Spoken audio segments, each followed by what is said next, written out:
औरत कितनी बेवकूफ़ होती हैं, वक्त मिले तो ज़रूर देख लेना। वह रोज़ की तरह आज फिर ईश्वर का नाम लेकर उठी थी। किचन में आई और चूल्हे पर चाय का पानी चढ़ाया। फिर बच्चों को नींद से जगाया ताकि वे स्कूल के लिए तैयार हो सकें।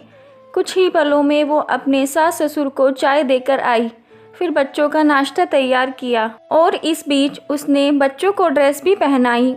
फिर बच्चों को नाश्ता कराया। पति के लिए दोपहर का टिफ़िन बनाना भी ज़रूरी था।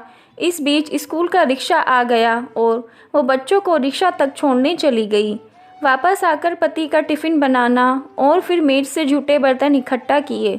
इस बीच पतिदेव की आवाज़ आई कि मेरे कपड़े निकाल दो। उनको ऑफिस जाने के लिए कपड़े निकाल कर दिए। अभी पति के लिए उनकी पसंद का नाश्ता तैयार करके टेबल पर लगाया ही था कि छोटी ननंद आई और ये कहकर गई कि भाभी आज मुझे भी कॉलेज जल्दी जाना, मेरा भी नाश्ता लगा देना। तभी देवर की भी आवाज़ आई कि भाभी नाश्ता तैयार हो गया क्या? अभी लीजिए नाश्ता तैयार है। पति और देवर ने नाश्ता किया और अखबार पढ़कर अपने अपने ऑफिस के लिए निकल चले। उसने मेज से खाली बर्तन समेटे और सास ससुर के लिए उनका परहेज का नाश्ता तैयार करने लगी। दोनों का नाश्ता कराने के बाद फिर बर्तन इकट्ठे किए और उनको भी किचन में लाकर धोने लगी। इस बीच सफाई वाली भी आ गई। उसने बर्तन का काम सफाई वाली को सौंपकर खुद बेड की चादरें वगैरह इकट्ठा करने पहुंच गई और फिर सफाई वाली के साथ मिलकर सफाई में जुट गई। अब तक 11 बज चुके थे। अभी वो पूरी तरह काम समेट भी न पाई कि कॉल बेल बजी। दरवाज़ा खोला तो सामने बड़ी ननंद और उसके पति व बच्चे सामने खड़े थे। उसने खुशी खुशी सभी को आदर के साथ घर में बुलाया और उनसे बातें करते करते उनके आने से हुई खुशी का इजहार करती रही। ननंद की फरमाइश के मुताबिक नाश्ता तैयार करने के बाद अभी वो नंद के पास बैठी ही थी कि सास की आवाज़ आई कि बहू खाने का क्या प्रोग्राम है। उसने घड़ी पर नज़र डाली तो 12 बज रहे थे। उसकी फिक्र बढ़ गई और वो जल्दी से फ्रिज की तरफ लपकी और सब्जी निकाली और फिर दोपहर के खाने की तैयारी में जुट गई। खाना बनाते बनाते अब दोपहर का 2 बज चुके थे। बच्चे स्कूल से आने वाले थे। लो बच्चे आ गए। उसने जल्दी जल्दी बच्चों की ड्रेस उतारी और उनका हाथ मुंह धुलकर उनको खाना लगाया। इसी बीच छोटी नंद भी कॉलेज से आ गई और देवर भी आ चुके थे। उसने सभी के लिए मेज पर खाना लगाया और खुद रोटी बनाने में लग गई।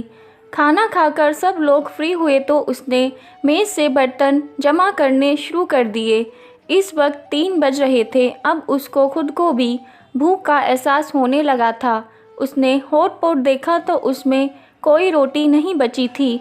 उसने फिर से किचन की ओर रुख किया। तभी पतिदेव घर में दाखिल होते हुए बोले कि आज देर हो गई, भूख बहुत लगी है, जल्दी से खाना लगा दो।